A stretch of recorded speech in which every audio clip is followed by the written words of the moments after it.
é só sobre nosso apoio umas às outras, né? É sobre a nossa aliança. Porque quando a gente fala, pô, Virgínia não podia ir na universidade, a gente está falando de união entre as mulheres, a gente está falando de estratégia política também, assim, sabe? De ver isso não só como uma ajuda, como um coleguismo, como um carinho, como um afago, que isso tudo tem. Não, mais que isso. Mas é muito mais que isso, é político. E a gente sabe que toda essa rivalidade que é estimulada dentro do nosso meio é para nos desarticular politicamente falando, né? Para desarticular essa força. Para desarticular a nossa força, a nossa unidade. Né? Então, é tão significante, tão importante que a gente se entenda enquanto unidade, assim, né? Para a gente transformar essa realidade, para a gente conquistar outras coisas, assim. E isso tem sido uma força política também, né? Essa coisa de juntas somos mais Exatamente. fortes. Mexeu com uma, mexeu com todas. Isso veio como um movimento muito importante, né? Sim, a sororidade está dentro dessa onda do feminismo e os recortes também que precisam ser feitos dentro disso para poder a gente conseguir, mesmo sendo uma unidade, estabelecer essas diferenças e alcançar lugares mais longes, assim, né? Eu vejo muito nesse lugar a sororidade como importância de aliança mesmo. Tem gente que nem sabia o que era sororidade. Eu lembro que Manu Gavassi, quando foi pro paredão, falou: eu votei em você porque é da sororidade. O cara, hã? Que é isso? Querida, eu vivi isso neste programa. Eu tô aqui há 11 anos. Parece muito tempo, mas ao mesmo tempo é pouco tempo. Aliás, o que é o tempo? Mas foi aqui nesse sofá que eu ouvi pela primeira vez a palavra sororidade. Eu lembro nitidamente. É muito Eu falei recente. assim, mas o que é sororidade? Aí a gente explicou, a gente foi entender, aí a gente foi elaborando e hoje a gente vive isso de alguma forma, quase que plenamente. E, Cacau, uma pergunta. Você comentou, né, falou, você tem amizades longas com mulheres que dividem, são colegas de profissão também. Como fica a questão da rivalidade nesse lugar? Porque fazem, não estou falando de você própria, mas muitas vezes colocam vocês em situações de competição. Você sabe, eu vou agora então contar uma coisa que aconteceu na prática, isso aí na prática. Eu fazia celebridade com a Malu. E a gente sempre foi, desde que a gente se conheceu, eu tinha 16 anos, ela 20, a gente colou melhores amigas. Assim, eu ainda morava com a minha mãe. Eu ia dormir na casa dela, tipo, sabe, como se ainda fosse adolescente. Era adolescente, né? E aí, quando a gente fez celebridade, a gente já tinha feito Anos Rebeldes, outras coisas e tal. Mas começaram a criar uma rivalidade que existia na novela. E fora, foi se criando um pouco esse ambiente.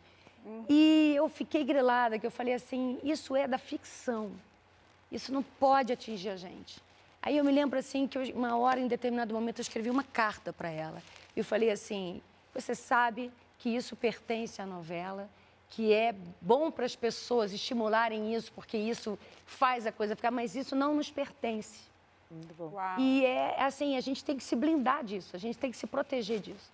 E a nossa amizade ficou realmente preservada, assim. E eu sempre desconfiei que a minha boa parte da minha felicidade, do meu bem-estar, da minha saúde, estava relacionado às minhas amizades, principalmente com mulheres. Aí depois, lendo as pesquisas que a gente recebe, né, do professor de psicologia, Robin Duncan, eu acho, esqueci o sobrenome dele, afirmando que um dos melhores antidepressivos que a gente pode ter é a amizade. E que com essas relações, né, íntimas, assim, principalmente amizades entre mulheres, faz com que a gente adoeça menos. E quando a gente adoece, a gente se recupera mais rápido. E isso fortalece também o nosso sistema imunológico. Eu falei, pimba, tá aí, sempre desconfiei disso. Você viu a resposta da Jane Fonda? Por que é bom ter amigas mulheres? Faz bem para a saúde, exatamente. Então, assim, minha viagem anual com as minhas amigas agora será uma recomendação médica. Você faz isso? Você já faz isso, uma viagem anual de amigas? Faço, Só meninas? Só meninas. Com gente Fazer um contraponto sobre a sororidade, falando sobre isso, né? Sobre a gente não ser um grupo só, né? Que envolve mulheres e todas somos um grupo de mulheres. Não somos um grupo só, a gente vai discordar. A gente vai, né? Em vários pontos a gente não vai estar no mesmo barco, né? Inclusive ela fala sobre a necessidade da gente entender a interseccionalidade, o conceito de dororidade, por que as mulheres negras, nesse primeiro momento, quando se falou sobre sororidade, elas não estavam ali contempladas em suas dores, em suas nuances, que não são as mesmas, né? A gente não tem as mesmas narrativas, então a gente vai discordar.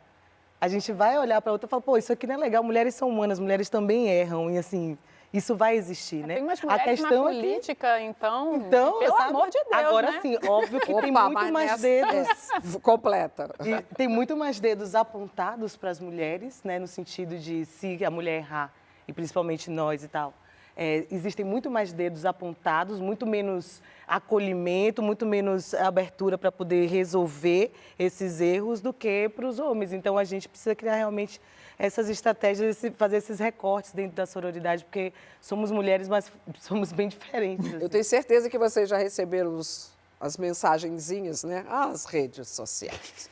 Não, mas, olha, não vai falar nada? Não é mulher? Quando uma, né, escorrega, né? Não vai falar nada, não vai defender? Ué, não é mulher? Não é todo mundo junto? Mas é que aí a pessoa não entendeu, né, o conceito. Porque falar em sororidade não é falar em você passar um pano para tudo que uma mulher faça e legitimar todos os erros. Eu penso que é, na verdade, uma inversão de presunção. Nós fomos socializadas e educadas para partir do pressuposto da rivalidade até prova em contrário, até que a mulher mereça a nossa confiança. E eu acho que a sororidade nos induz a fazer o inverso. A gente pressupõe a união até prova em contrário. Então, nós temos uma dor comum, uma dor que nos atravessa. E eu acho muito importante que a Lari traga o conceito de dororidade, porque, de fato, e se a gente pensar no movimento feminista, até que surja com força o movimento do feminismo negro, era uma luta de mulheres brancas, que tinham dores muito, muito distintas das mulheres negras. E tem ainda vivências que são descoladas, que são diferentes.